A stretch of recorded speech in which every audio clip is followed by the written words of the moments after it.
Hello and welcome to Happy Foot, Sad Foot. We are now no longer in the off season of the Happy Foot, Sad Foot season. We are in the beginning of the new season. We're marking it right here. Maybe it's both. Maybe this is the end of the off season and the beginning of the new season for us. Yeah, can Anyway, this still be preseason? I feel like I'm still in preseason form. I'm not ready to fully oh yeah, perform this is my our capabilities. preseason. This is our Okay, good. one preseason match. Oh, okay. I'm Darren That's Miller. I'm here terrifying. with Vince LaRosa. We're here. We're starting up. Travis, unfortunately, could not be with us tonight. He is handling some family health issues. He will be back with us. We'll keep you posted on that. And in the meantime, we will be moving forward to talk about LAFC and anything you guys want to talk about. We really just wanted to hang out with you guys and check in when we could. And answer questions if you've got questions. Try to make sense of everything that's happened in this off season. We will have a full meaty season preview for you, of course, and then a first match preview and post-game live streams. Very excited to finally get back to that stuff. But in the meantime, there's no shortage of other things to talk about. But first, how's life, Vince? What's going on? Well, Are we awake? just a note. What's the deal? Yeah. Just a note on Travis for everybody. Like Darren said, I mean, he's got some stuff going on, but he really wanted to be here, and he probably will be involved in the stuff coming up as much as he can be. So if you're watching the show right now, you're thinking it's probably going to be 50% less funny and chaotic, which could be good or bad depending on how you like your show. But Darren and I will try our best to be funny. We're the straight men. We're not really the funny guys. So, but luckily, to your point, Darren, there's like so many questions that people send in, and they're very like straightforward. Like people really want to talk about football. They really want to talk about LAFC, and maybe they don't want funny. I don't know. If you guys want to get wild in the comments here, Darren will bring those up too because Listen, I like weird questions. I am more of a straight man character here, but I am more comfortable in scenarios where people want funny. So I'm in kind of a lose-lose situation myself. But I do kind of feel like I want goofs. So also feel free to get weird in the chat. Don't let us hold you back because we're, missing a limb. We got some comments rolling in. I'm reading right now. Maybe we should see what's going on in the comments before we get into it. Some of you guys tweeted at us with some questions too. Lots of questions. If you're in the chat, throw out anything that you want to talk about, any questions you have about what's been going on, what's going on this season, anything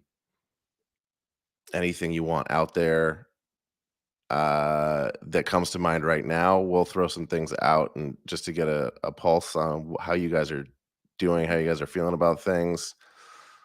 Well, dear, I have a question. I have a question for you before we get into the questions, because you typed up some of the questions that you got through Happy Foot, Sad Foot. I took the ones that I got personally.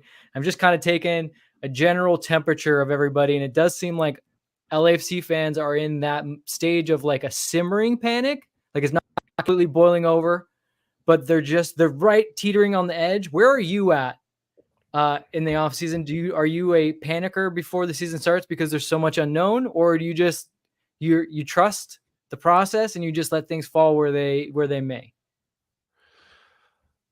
I'm somewhere in between. I think your metaphor is very good. I think what I feel like Thorrington accomplished is he brought the pot to a boil. It was like a roaring boil. And this is where we're at when he noticed that it's boiling and turned it down a little bit so that it can keep exactly at the right temperature. So it's just after the boil, I think. Because there was a point there where it was there was that period where it was we lost everyone and we hadn't yet gained anyone. And everyone was like, what do we do? What's going on? Does John get credit from you, or even you guys in the chat? You can answer this. Like, when he showed up to that press conference and all of you were like, we have 7 players. Where are all the players? And he literally was like, trust me, bro. Like, I got to say, there was 0. Like, he looked, and I don't know this for sure, but he looked like he's been sleeping well. He's been exercising. He's fit. He's tan. And like, while everyone's freaking out, he's like, I'm great, guys. Why don't you ask how I am? I'm doing fantastic. And by the way, the team's going to be good too. Don't you worry. And everyone was like, no. And that, I thought that was pretty funny. Like, him just sitting there being like, we'll be cool. Don't worry. He's fine. Got it. He's fine. Which I think at the time, the first time he came out with that attitude, I think it infuriated people.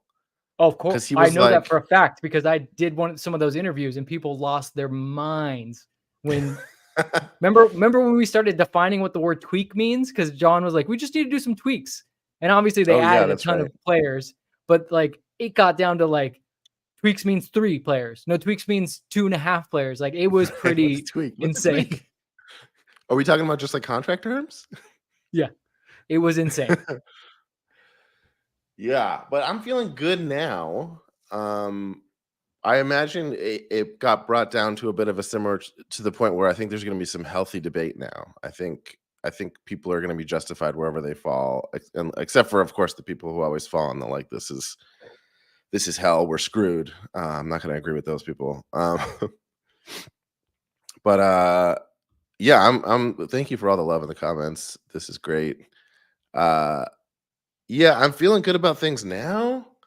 We got some very exciting like finish line stuff. There's still maybe one more missing piece that maybe we'll find out about.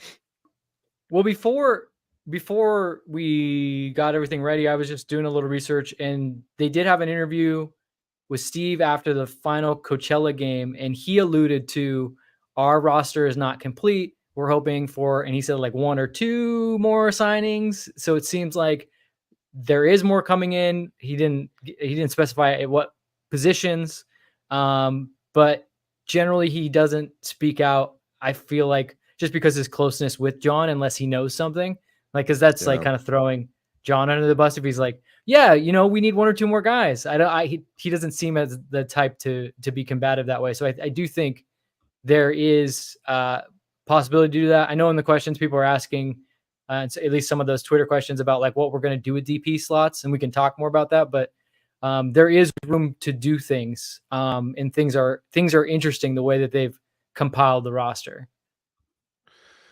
Yeah. Okay. Should we get into that now, or should we start? Yeah, let's just start getting into questions, because people are the chat's going off. We can't be here all night. Yeah, and if I've been a little bit slow here, it's because I'm going through the chat. I'm trying to save the comments that I want to make sure we don't miss and get to later. Yeah, let's go to some submitted stuff. Let's you know what? Let's go with the chat now, because we can go to the stuff that people send it on Twitter anytime. Sure. Let's go where people are hot here. Hang on.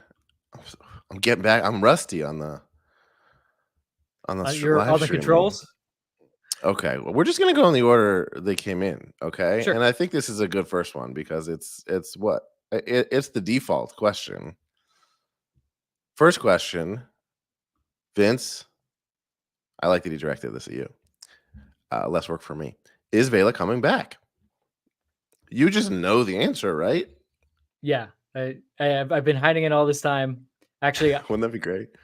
Guys, I am Carlos Vela's agent. Can you believe that? Like, that's actually awesome. What I've been doing all this time. Actually, that would be so awesome, because it'd be passive income. I don't even have to do anything. I just go like, hey, do you want to sign one of the most talented Mexican international players of all time? I think he's coming back. And again, for a couple of reasons. One, I know Carlos, kind of the speed at which he likes to do things and the way he likes to do things. And a lot of the things that were passed around, like, oh, he's going to go to Chivas, oh, he's going to go to Tigres. That's not Carlos. Like, Carlos wants to be happy and he wants to be comfortable. And going back to Mexico, I know absolutely 100% was not comfortable for him. So basically he lessened the places he could go. And really, it was like, go back to Sociedad or play with LAFC. And when you start to think about those like options for him, that really makes me think that he's going to be with LAFC. I think they were trying to put all the pieces together first to see how much they might have left over, because they did have to make some moves. They had a lot of roster construction to do. And even in that same interview where Steve said we got one or two pieces maybe coming in, he said, yeah, we'd love to have Carlos here. We like him. Maybe we'll be able to work something out. So it makes me think that like it's going to be okay. It's going to be taken care of. My only thing is with that is like, I've been watching his stories. The man's been enjoying life, not being at preseason, probably not training very much. Never was known to love training anyways, especially when he didn't have to. So if he does sign, I think it'll take, I would say he'd have to go through like a preseason. So preseason is normally about 5 to 6 weeks. So I wouldn't expect to see, if Carlos Vela signs today, I wouldn't expect to see him on the field within 4 weeks from now. 4 weeks would be like the soonest I could see him coming on for maybe just like a cameo performance. But no, I do think he's gonna. I think Vela would come back. I mean, in the chat, you can tell me if I'm wrong here, but I don't think people really need him to be. And the reality is, I don't think we're looking at him as a starter. You can correct me if I'm wrong on that, but I don't think people need that out of him. I think it's just people just want him on the roster. People just want him to be there. Mm-hmm. Yeah, I think like I still would think he would start a good chunk of games. Like he's not going to be sitting on the bench. He's still like, to what people want to say, like he lost a step last year. He still had pretty good numbers. Still provides a lot for you in terms of like, you have to cover Carlos Vela. It's not like teams could be like, he's done. He's cooked. Let's not like teams were guarding Vela. Like they were putting I don't mean like full-time starter. Like I would expect him to come out every time he plays. Yeah, I would think, that 2022 season when they won the cup, remember when he would come out a lot? I would expect kind of like he'll get his chance to start games. He'll play parts in games, but I don't see him going 90 minutes. I would say if I had to guess, I would say like over under 19 total, like full 90s for Vela, which in a season with 34 games, that's like plus Leagues Cup and everything. He's playing, less than half of all those games he's playing the full 90 minutes. But still Carlos Vela, man. It's like he can still do so many things with his left foot. And I think the team's young. I think yes. So I think you need in the next couple of signings, if it was me, I would like to see some players that maybe have a little bit more experience in MLS specifically. Because you brought in a lot of kids that are high potential. You got a player like Campos who's played a lot in Liga MX, which is great for a young player, but every league is different. So I think we saw that in 2022, having a core of a lot of guys that really know MLS really well really helps. So I think maybe just, when you lose like a Kellen Acosta, that's a big hole. So you've lost somebody that really navigates an MLS season. So that's what I would like to see. That makes sense. I think we also last season saw the upside and the downside of the really thorough recruiting that we do and seeing gems in so many different places, but you never know what is and isn't going to translate. Right. And in some cases it does really well, and in some cases it doesn't as well. And maybe that's because of a lack of MLS experience, or maybe it's 1,000 other possible things. It's hard, man. You bring somebody I think where you're hovering around is a question that a lot of people ask, like, why didn't Mario work out? Like, I still think Mario's a good player, and I think he'll probably play well in the second division in Spain. But like, it just didn't translate. Maybe he wasn't able to get comfortable in the system. I happen to think maybe he was the wrong type of player. He was maybe more of a box player where LAFC doesn't really play a system that lets a player like that thrive. We want more of a 9 that will come and link up play. Whereas Mario's like, no, just you guys get the ball in and around the box, and I'll figure it out. So I think he never felt comfortable. But yeah, to your point, like you can best laid plans, but everything is a risk. Even when you bring a Gareth Bale to LAFC. Like that was a risk. We didn't know how. We knew he's a phenomenally talented player. He obviously scores the greatest goal in LAFC history, but like his injury troubles were a real problem. But you take a chance on that because it's Gareth Bale, and I think there's certain things like this young kid from Venezuela. Like he's probably the greatest talent to come out of Venezuela in their history, but he's still 18. So like how much can you really count on him? And how much is fair to count on him? Like it's not fair to just be like, okay, kid, like you got a lot of hype around you. Everyone in Venezuela thinks you're great. So we're just gonna throw you out there and you figure it out. I just don't think that's fair. So you gotta you gotta everything's a chance. That makes sense. Okay, we've got a few things from Eva Castillo over here. The lore signing. I'm not mad, but we treated some legends very shittily. There's a few comments from him. Not too impressed with the offseason so far. I don't know how many people are on that side of things, but this is where that side of the spectrum on the chat right now is is represented. Overall in the offseason, how happy are you with where we're at?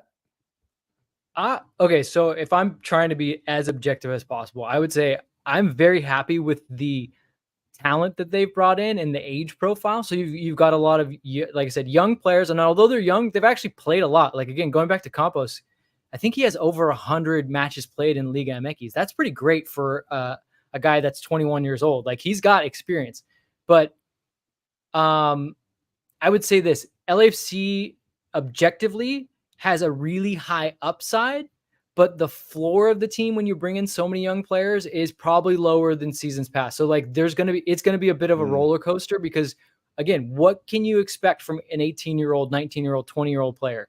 And even the guys that are now like established, Bogusz is what, 23. Tillman is 25. Like, yeah, they're coming into their prime, but they're still relatively young players. So that's what I would say is like, this team is there's going to be some games where like you watch them play and they're going to hit the highest of highs, but don't be surprised if they, at least early on, there's going to be times where they fall flat because they don't maybe have that baseline like they did in 2022 when they had a lot of veteran guys where like you could just count on them. Like maybe they're not going to be the best, maybe not they're not going to hit 9s and 10s all time, but they're never going to drop below a 6, on like a 1 to 10 scale. Whereas I think these kids can hit 9s and 10s, but don't be surprised if there's some 4s and 3s thrown in there. And that's going to be tough. So you're going to have to manage those, and Steve's going to have to do a really good job of managing their personalities and just managing their confidence. Because if I'm 18 years old and I start to have some bad games, like we saw it a little bit with Stipe Buke, you start to have some bad games, like you start pushing a little bit harder, even the things you're good at get a little more difficult. So I'm just saying like that's something you got to be a little bit worried about.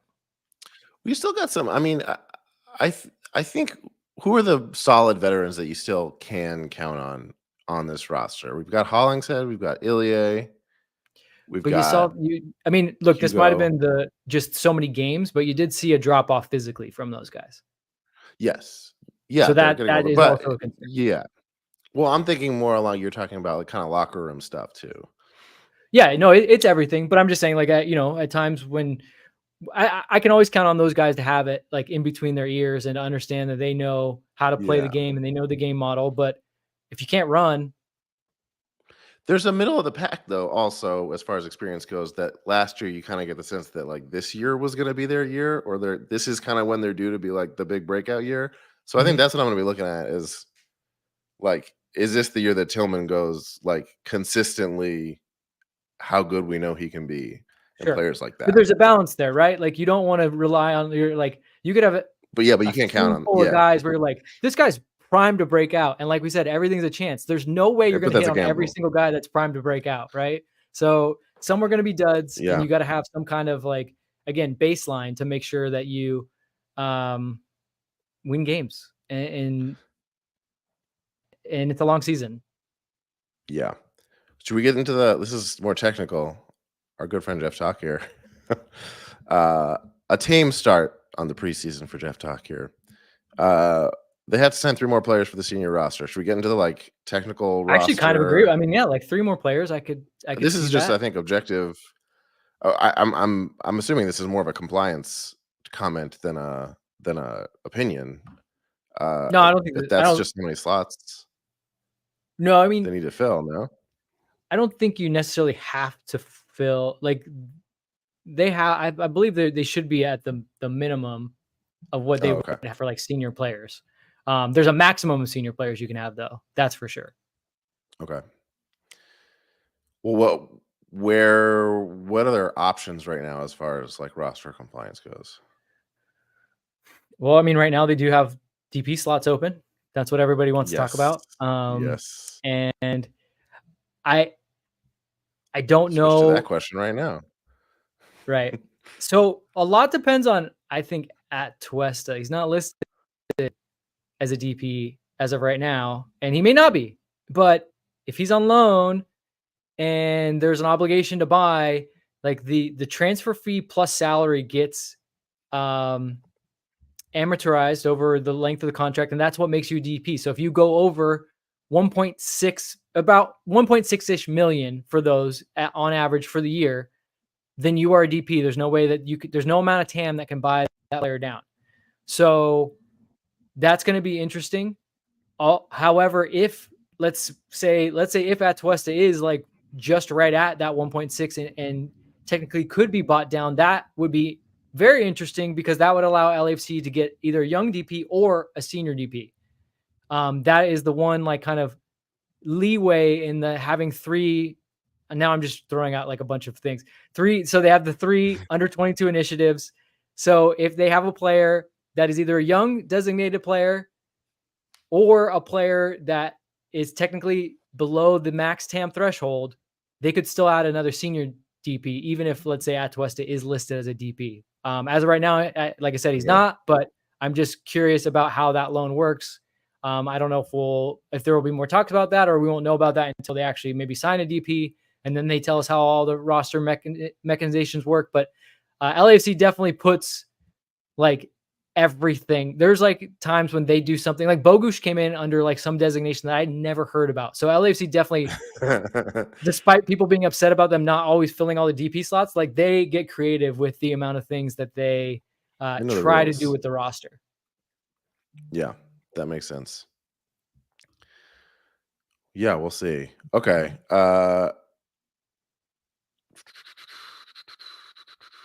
What do we got? I'm very sad to see Kellen go. We touched on that. Veteran, real veteran presence. Yeah. I don't know that there's been a lot of chatter about that yet either. You said, it's a huge hole. But yeah, he was a big part of the team, emotionally too, as a fan. And a big part, he's a big part of the league in general. He's staying in the league. No? Yes. Chicago Fire. Where is he going? Chicago Fire. Oh, was he in the game? I don't believe he was with them yet for that game. I caught right before the floodgates opened. I left to take my kid to the urgent care. Another story, but I missed all the fun. For another day. So that was annoying. Speaking of which, another question that came in, I think, is a very important question. Danny, what's going on? Excited to have you back. Ordasm or Ordasm? I'm gonna go ORDASM or I'm gonna go with the Z because the S is just too on the nose, and we're talking about a young kid. It's just a weird thing to say in general. Let's go with the Z, so it seems more abstract. I fully agree. The Z gives you an opportunity that's how do you pass gives you that an out? up? Yeah, so you can just it's just for lulz. Yeah, I'm not. It's more of a name that works. Why? Yeah, I think it's 100% Z. And when Travis comes back, if he disagrees, he's wrong. He's not allowed to. Oh, he will definitely. I think he'll go with that. The blue part of our podcast, the man on record with very XXX takes, will definitely have a take on that. Speaking of blue, Here's my segue. Can each of you take a side and argue for or against the new blue cards and whether or not it makes its way to MLS? Vince, do you have context here? You want to set the table a little bit on the I was whole gonna blue ask card Darren. I was gonna ask you controversy? to. I was gonna ask you to explain what blue cards are. I'm not really. I've only seen really the reactions to it. I don't know officially what has and hasn't been announced. All I know is Nothing the is. speculation.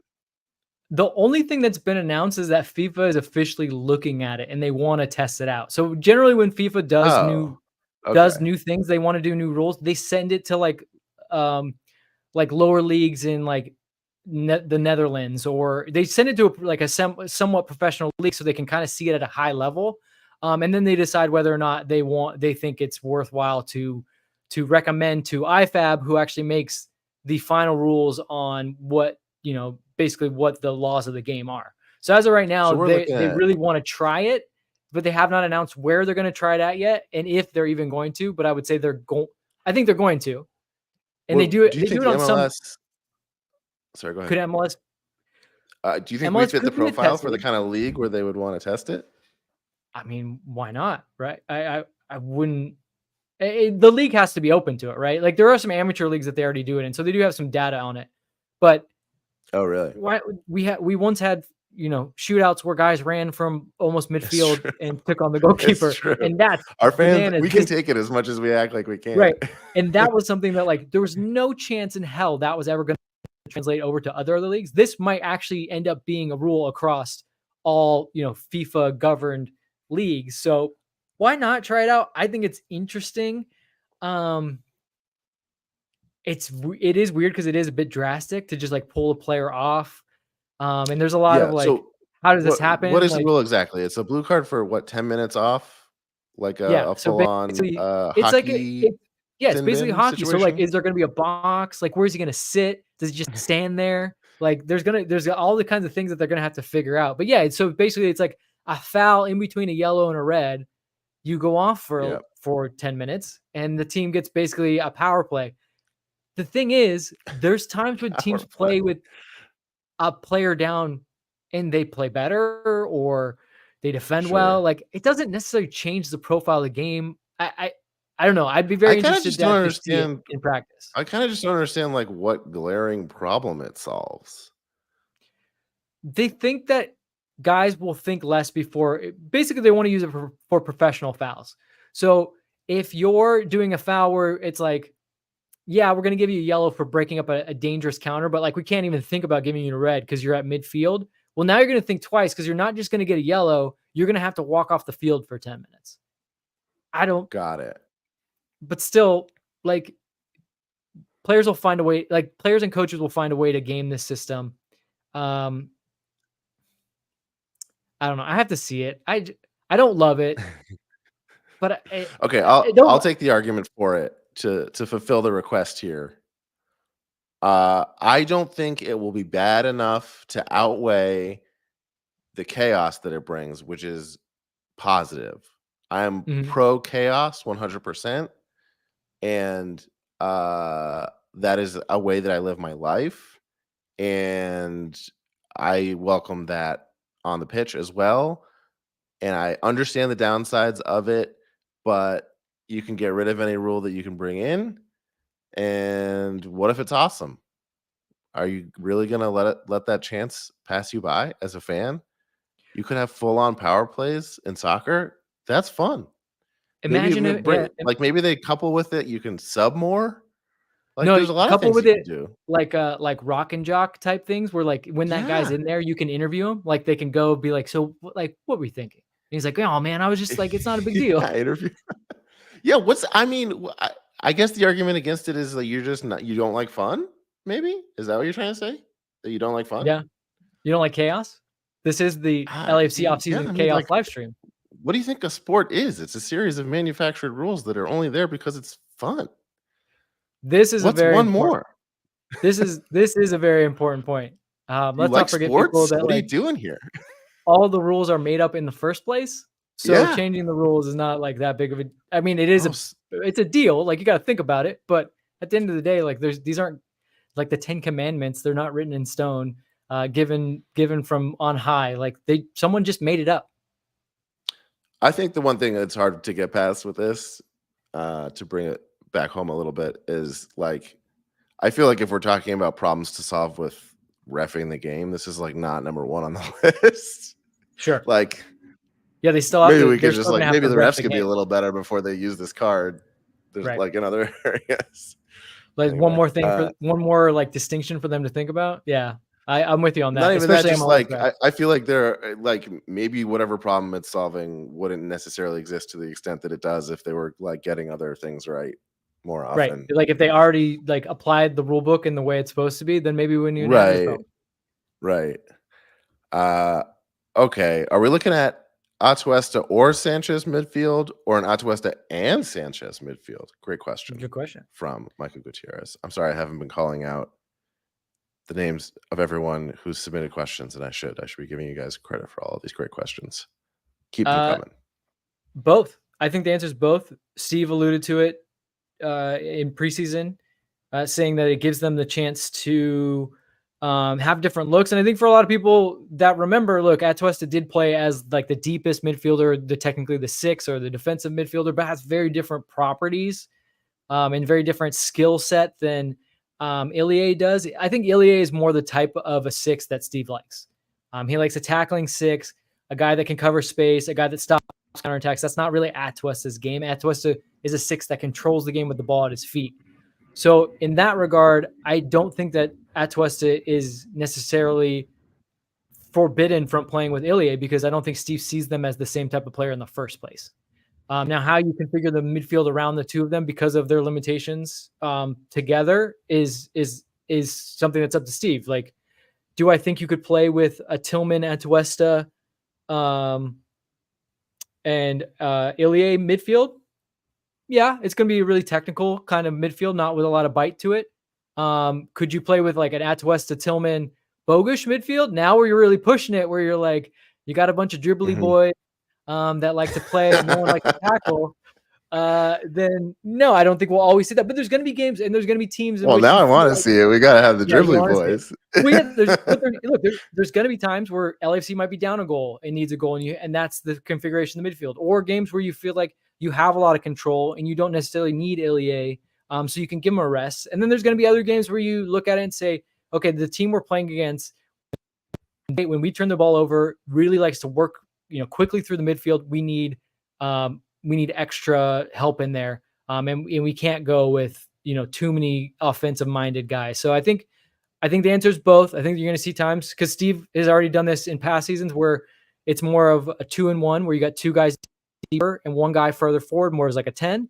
And then there's going to be times where you just see Ilie as the deepest, and I think Atuesta actually further forward with like a Tillman or a Bogusz. So I think naturally Steve sees Atuesta as a more offensive player, more of an 8-ish player than a 6. But I do think there will be times when we see Atuesta in that position you're used to seeing him in, which is, again, the deepest part of like an inverted triangle midfield. That makes sense. I mean, I just want the dribbly boys now. My one goal for this year is justified dribbly boys merch. I mean, can't put it out until it's really a thing. So they got to make it a thing, and then we can put it out. Can we at least like say that the 3 of us have worked on some like fire merch that hopefully will be coming soon, that I'm really excited about? We've been working on some merch in the offseason. We haven't been able to go live or record as much as we had hoped, but we have been photoshopping. So that's been fun. We'll hope to get you guys some cool merch soon. Jeff Talk not happy about us calling him tame. That's understandable. We're not doing call-ins on this show. Not this one. Sorry, guys. Photoshop job. Oh, yeah. I don't know. Jeff Talk made it into a Photoshop. Check it out on our socials. Actually, Mark Dos Santos sent me the cry laughing emoji from Instagram, so he found it very funny. Okay. All right. Assistant coach of LAFC has seen it. I mean, you got to assume he's shown it to everybody, right? Yeah. He's just going, he's out there in Coachella just going around the meal room like, do you guys see this? You see this, guys? That's like what we dream about. It's like they're not talking We can about tactics. They're not talking about training. They're like, wait, check but out this social media post from this random fan podcast. you do dream about it, but I can tell you this from experience. There was a couple of times, and it wasn't over big stuff, where like I literally have shown up to when I worked there, I'd show up to the complex and somebody would be like, "Oh, we were just talking about you," and the terror, just the sheer terror of like going through my mind, like, what did I do? Like, what did I say? What did I write? Oh my God, they've been talking about me. Like, Yeah. you want it, and then when you hear it, you think, oh my God, this is not good. But hopefully it's all good things on our side. The people, guys, understand it. Podcasting is scary, if nothing else, for that one reason. Like the things you say are living on forever. That is a little scary. Jabs303 says, is there any update on MLS's supposed crackdown on the 3252 for the flares? I don't know the answer to that. That might be a question for the 3252. It might not be a public answer. I've heard nothing is public yet, and I don't think anything is set in stone yet, but there are conversations. So hopefully it comes to a good conclusion, because that'll be a bummer. Yeah, or maybe we'll see some flares and we'll get some more some louder answers. What is the ideal starting 11? I don't think we've filled in the roster enough Too yet. soon to say, I would Too say. soon. Well, what's your ideal starting front line? Can we answer that?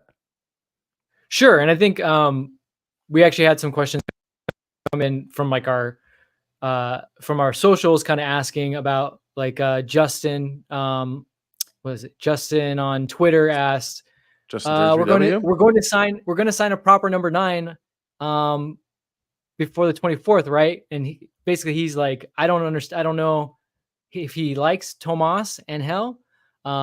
He's not sure on Ordaz. Other people have asked, is it Ordaz or Angel to start at the 9? If it's me, it's Angel. And you might have your reservations about him. Look, I watched a little bit of the game, like you did, Darren, and I saw a team that looked like they're still getting fit and a lot of heavy legs. So Angel didn't impress me all that much, although his assist was kind of nice. But my worry with Ordaz is just like he's still very much like got a boyish figure to him. And I just wonder about the wear and tear. Because, man, you look at the defenders in this league, especially the center backs, they're all like 6'2". They're all big dudes. They're going to kick you. And I just worry about that. Whereas Angel, although he's young, comes from a Colombian league that is known for being very physical. So he has dealt with this. He's done it at a high level. He's won championships. I just think that it's going to take him a little bit of time to get used to it, but he very much plays in the way that they like. Like from what I've heard about him, is he's not your, like, when people ask for a proper 9, which I think what they're asking for is, again, that guy that just stands in the box and finishes crosses, which LAFC doesn't play that way anyways. He's more of a 9-ish 10. He plays a lot like actually the way Carlos plays.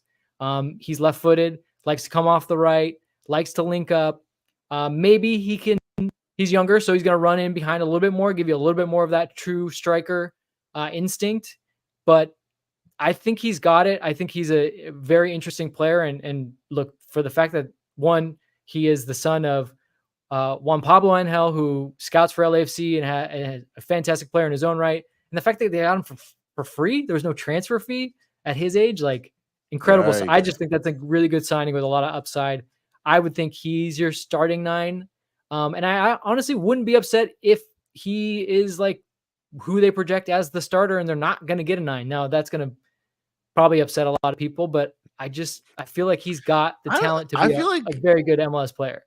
Last year, we kind of like everyone it was like a monkey's paw situation with Mario a little bit. It's just like, here, you want a 9? Oh, yeah. Maybe you didn't want a 9. Careful what you wish for. Get it? Yeah. Like you said, like if that's not our game, then why are we?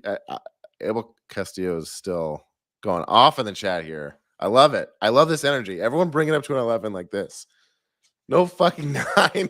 They don't play with them. Why are we here? Okay. I think he's got a point. But they don't. But they didn't play with a 9 when they won MLS Cup in the supporter shield. So, but you want them to change and play in a style because like their wingers don't cross the ball. Their wingers score goals. So you need a 9 that incorporates Bouanga. What do you're going to relegate Bouanga to dribbling by a guy and crossing the ball because you brought in a 9 that just stands there and finishes? Like that's not going to work. Like again, it's just I get it. I get it. Like they fell short at the final rung in a lot of stages, but it wasn't because they didn't have a 9. Like yes, they need auxiliary scoring options. They need someone else putting in the ball in the back of the net, but it's not one position. It's a player doing it, Yeah, not that's a necessarily the position. play that they can successfully execute, really. That's a tandem. That's a yeah. I think what people seem to have said last season when they wanted a 9 is like we want another goal scorer. When it's like it's okay Yeah, for Bouanga to be your main goal scorer and not be a 9, and you can find someone else to also score goals, and that person doesn't have to be a 9. So right. yeah, And it's kind of a Jacob's in the chat pointing out wasn't Chicho a 9, and like yeah, Chicho was more 9ish than like Vela, but they very much asked Chicho to do a lot of the things that maybe he didn't really want to do and wasn't as comfortable with because he has to play within the system to link up the front line. And you saw a lot of times where he's literally dropping back and he's trying to basically get the center backs to move out of position so that Bouanga can run into space. That's when they were good. Like Chicho played the position well and he understood the role very, very well for a guy that traditionally probably doesn't want to do that. Whereas the flip side of that is Mario, who is a guy that didn't want to do that and just could not do it. You know what I mean? But if Angel yeah. can play the position in a way that Chicho did, and by the way, he comes from the Colombian league, which is where Chicho was as well, and he proved he could score in Colombia, then isn't that the best of all worlds for LAFC fans? Yeah. I think losing Chicho seemed to be where we all got the bug of like, well, we lost Chicho. He filled that role for a 9 that worked really well for us. So Sure. now we need a 9. And we all like everyone piled on and it was like, that's just decided. The fans need a 9. I think Cherundolo has proved that he likes flexibility. I think Thorrington has proved that he likes players, not positions. That seems like the direction to go in. That does Right. seem to work for them and for me as a fan. We've got And some more questions in a on Twitter. Sorry, go ahead. in a salary cap league, that makes sense too. The more that you have players that can fulfill multiple roles, the more you can maximize your salary cap. Yeah, because we also learned last year that you don't get the luxury of a lot of depth all the time. You can't be like, Right. here's our 4 number 9s. These 3 are on the bench, and they'll come in as soon as we need them. Yeah. Okay. Stuff still going on in the comments. What's going on? What should we pick from Twitter here? We've got another list of questions coming in from there. Omar, which one of you is going to kidnap Vela and have him resign? I just have logistically, it's hard for me. I got a lot of stuff going on. I got kids to take to school and pick up. I got a job. It's an easy answer, Darren. If anyone's kidnapping anyone from the LAC team, it's Travis. That's Travis. Yep. He's the one with the crazy wall. So that's going to have to be him because you got to show him the crazy wall. That's how he convinces him. Right. Yeah. Is that a real? I feel like it's normal for people to think about kidnapping people to convince them to do something, but that's not why people kidnap people. I've never heard of that being a thing that's done. At first, I was like, "Where are you going with this?" That successfully happened, but like people don't kidnap people to just be like to just reason with them and then send them off on their way with a new way of looking like at just the so world. you know, you're gonna. I've done this for your own good. You're gonna join a very good LAFC team. They're gonna pay you pretty well. Like maybe it's not exactly what you want to get paid, but they're gonna pay you pretty well. You actually already know these guys. You love them. So basically, I did this at risk of going to jail for the rest of my life, just to tell you I'm doing you a favor. So if you could leave here and not tell anyone about this, that would be great. Have a good time on LAFC. He did say have him resign, not convince him to resign, which is I mean, maybe a little more worse, obviously, objectively, but maybe a little more realistic because it would be like forcing his hand in some way. Yeah. That feels more Well, like how I've people got to treat kid in sign that Carlos Vela situation. jersey.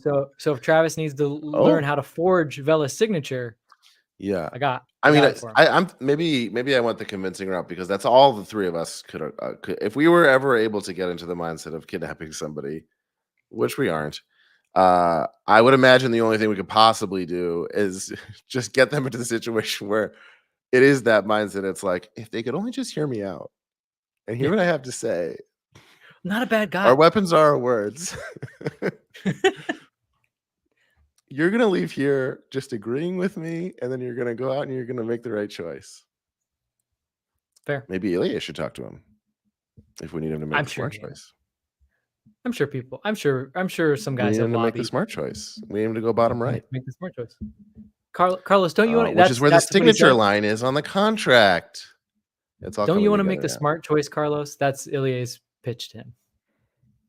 Yeah, should we put out an image that's like the little target on the contract line on the contract? Ilya, tell Vela to sign here. Okay, just workshopping some jokes in the preseason here, guys. Yeah, this is where we really miss Travis. This is going great. Comeback player of the year for Eddie Segura. I've heard good things. I've heard a lot of good things. People have said he's looked really good. For obvious reasons, they're bringing him along slowly. I think he's only played about 30 minutes max in any of the matches. Makes sense. His ACL injury was one where he had to have multiple surgeries, which is crazy. That is actually like a thing now. If you're an Angel City fan, Oh you've got yeah, someone like Kristen Press, who I believe has had 4 surgeries on her ACL. Like I thought insane. they were getting better at these things, but I guess that they're not. Yeah, are they doing it Or like for smaller surgeries, or is it just like, whoops, let's try again? I think from what I understand is, they get in there and they fix as much as they can without doing extra damage. And sometimes that means having that they're gonna have to wait and then go back because your knee So swells it's up less after it. risky And yeah, surgeries. it's less risky ultimately for you as a person to be able to walk in your life, but to be a Sure, professional which is athlete, you could say a priority. yeah, to be a professional athlete, maybe not. But yes, from what I've heard, Eddie looks really good. He's ready to go. I do think they'll bring him along slowly, which is nice that you have brought up Lorenzo Del Valle from FC2, who is, Giorgio Chiellini's like kid brother. And then you obviously have Mario, you have Long. You have guys that you have that depth, I would say. But if Eddie Segura, who is consummate top 3 defender of the year type player, even if he doesn't get the recognition, if he reaches that level again with Long, Murillo, and Lorenzo and whoever else is already there, like that center back core is one of the best in the league. Yeah, it's crazy to think this, but I look at that lineup and it's like I'm pretty happy with this, even without Chiellini. Yeah, It's like they've been given Chiellini's superpowers, and now a that lot of still looks like people. a really solid line.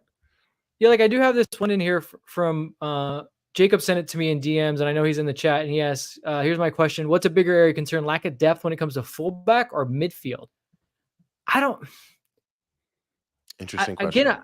I see a lot. Yeah, like I get it with with the fullback, but like, is the expectation that these teams will have like 2 full starting 11s? Because there's not really a team in MLS that has that.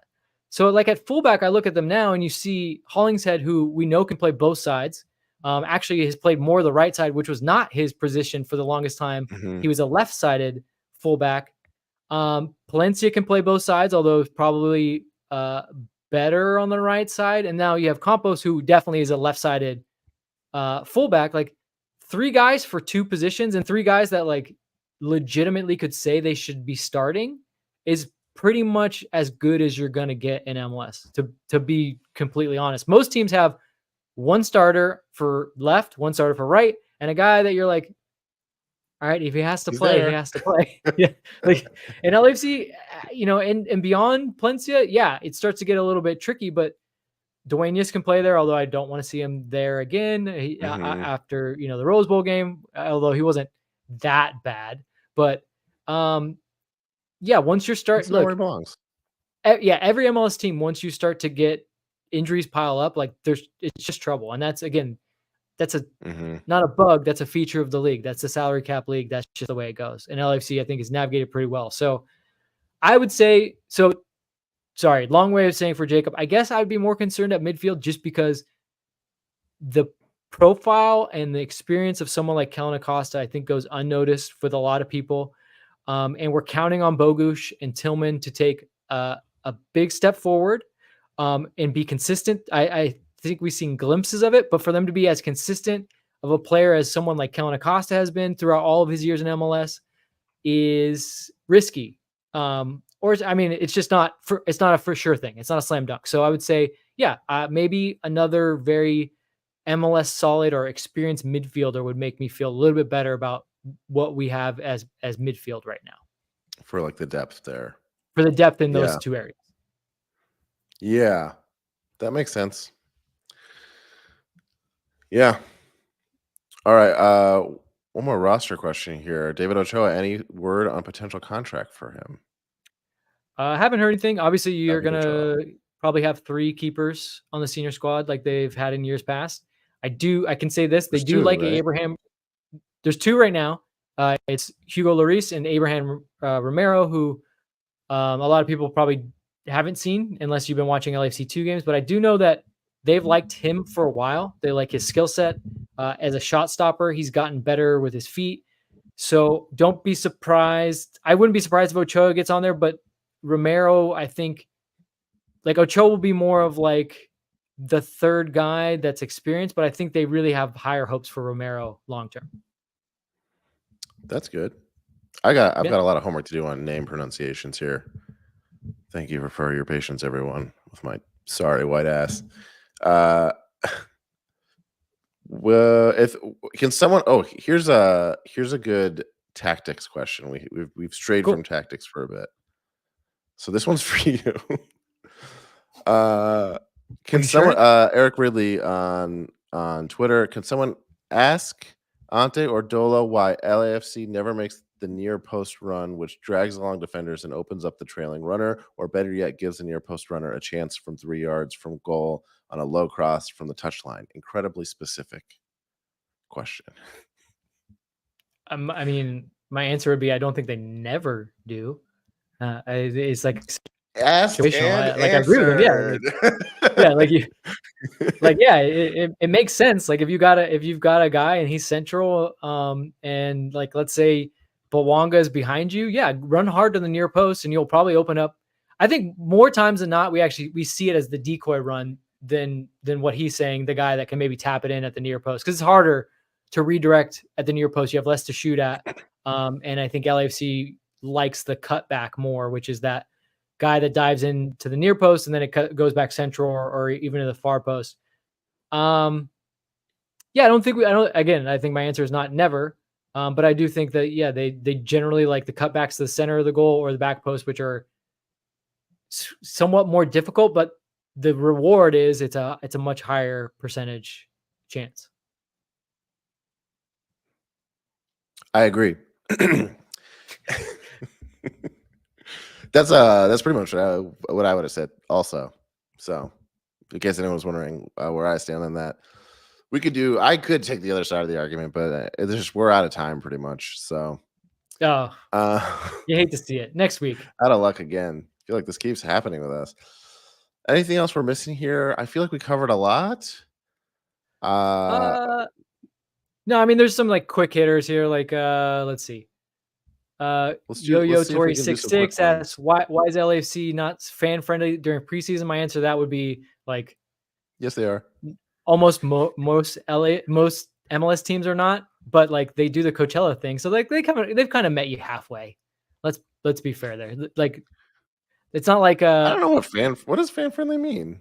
What are you? I think they just want to be able to watch the games, which is fair. But you go out to Coachella, but like I know the Houston Dynamo. It's just not a big enough league for that, right? Yeah, like Houston went and did their preseason in Mexico. So unless you could go to Mexico, I believe Vancouver was in Spain. Unless you could fly to Spain, which would be fantastic, but they're not flying you to Spain. So I would say it's just a game on YouTube. Yeah, I think here's the real answer. The only reason why the teams like Manchester United and Chelsea do those things, which makes you think they're fan friendly, is because they take your money. And if MLS could monetize all these things just like those teams do, they absolutely 100% would allow you go to every single preseason That's game. what I'm saying. Not a big enough league. They like, can't. If you can get a broadcast deal going, they will. But they can't. And so there's events like the Coachella tournament, which are cool things that come along. And I think that that's a good like middle ground. But yeah, I think more teams would be more open if they were forced to because of the fact that they were making a lot of money. But MLS isn't there. Yeah, that makes sense. Someone finally asked the right question here.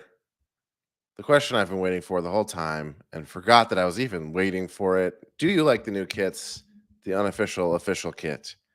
Thank you, Ruben Rios, for asking the question. This is Isn't one it of the so most weird that it important looks things to better me.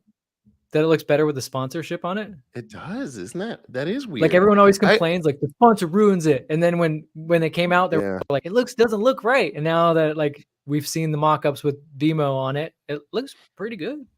I'll say it definitely looks better with the sponsor. That said, one, I still don't think it looks good overall. And two, I don't like the way that the sponsor logo, like the layout is wrong in a lot of ways. Enlighten me. How do you feel? The former amateur graphic designer in me still hates it, but just for other reasons and not as much. It's just a weird combination of like different sizes of different shapes. Okay. In a weird triangle pattern that's like it doesn't quite. It just makes your eyes a little bit. Sure. It's not as aesthetically pleasing as it could be. I don't know that there's like a solution to that problem. Obviously, they would have thought of it and done it if there was. Sure. But yeah, I mean, I think the headline is like last season's jersey was going to be tough to beat, and we didn't beat it.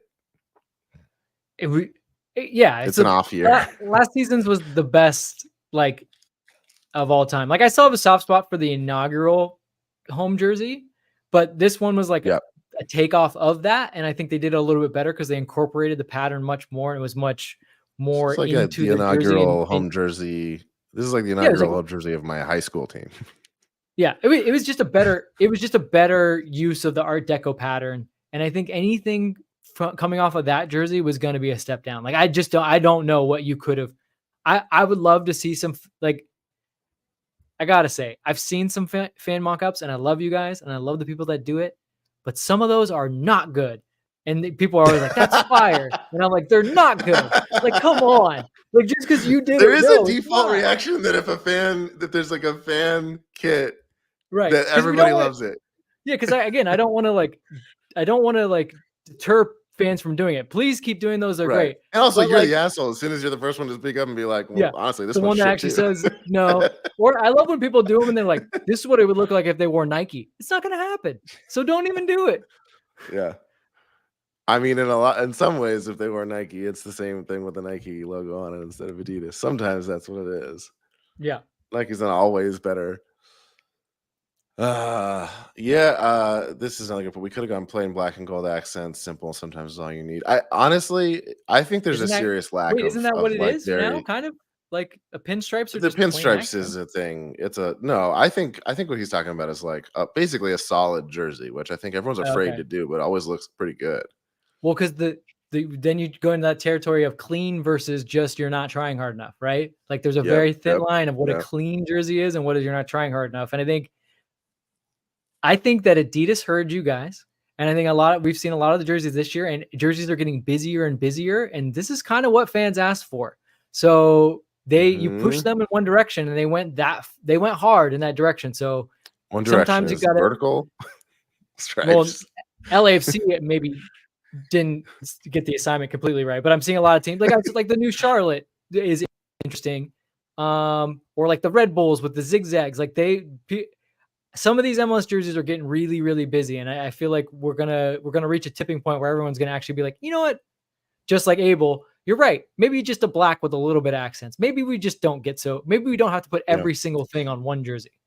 It's also hard when you have a solid jersey, then the logo the sponsor logo becomes like very front and center. Yep. We can talk about this all day. We're going to be talking about it all season, of course. It's extremely important. Why wouldn't we? We have all season to keep talking about it. I'm sure there's going to be an official release of that jersey. There's going to be an official release of an away. Was that an away kit or a home kit? There's going to be an official release of at least one more, probably two more kits. No? Yeah, there's a third jersey this year. So the green stays, and okay. we'll have a new green home, and then there's stays. going to be a third jersey this year, which there's a lot of leaks of pressure that on that third possibly one. too. So, but we'll talk more about that when it actually gets there. A lot of pressure on that third jersey, guys. Cross your fingers. Oof, I've come around a little bit to the green, but I mean, I'm loving it compared to the new one. I'll say that. Anyway, is that going to do it for us? We're hitting the hour mark here. What do we think? I feel like I think a lot of people that asked Twitter questions, we answered them in some way or another. Yeah, we did. Whether we specifically referenced you, but thank you to Tony DeToro. Thank you to Ivan, the creator. Thank you to Gomez Jr. And people that sent in. And even though we didn't like name check you or specifically call out your question, I think we kind of answered it in one way or the other. Keep your questions coming throughout the season. We can always like work one-offs into things. This one of the sort of like secondary reasons why we wanted to do this was to factor in whatever people are thinking to our season preview, which will be coming out soon as well. It's also a good opportunity to tell people maybe you should subscribe to the Patreon, and we could do more Q&A episodes that are specific for our Patreon subscribers, so they feel like they're special, which they are special to us. You're all special to us. The Patreon people are just a little bit more special. A lot more, a little more special. Everyone's special. Yes, they're just a little more. We do the occasional patron only episode, so be sure to check out patreon.com/happyfootsadfoot if you want to join and get more of this stuff. We play a little more fast and loose in these live streams and a little more fast and loose in those more sprawling episodes. We try to keep it as tight as we can for the previews, and that will be coming shortly. I shouldn't say that right before our season preview. That one's probably going to be a bit of a monster, but yeah. Season preview. We'll try to keep them tight throughout the season. Then preview of Seattle coming. And it's coming up real soon. We haven't gotten enough of that. I'm real excited for the season to finally start. It's been a long time. Yeah, I want to see games. I hope everyone else is excited. They're looking good.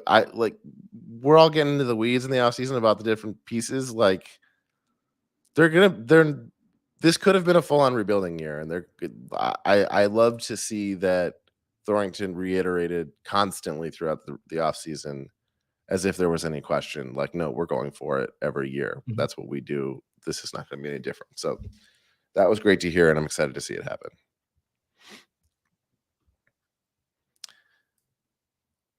It'll happen. Yeah, over under how mad Jeff. The amount of times Jeff talk on the screen to yell at his hot takes.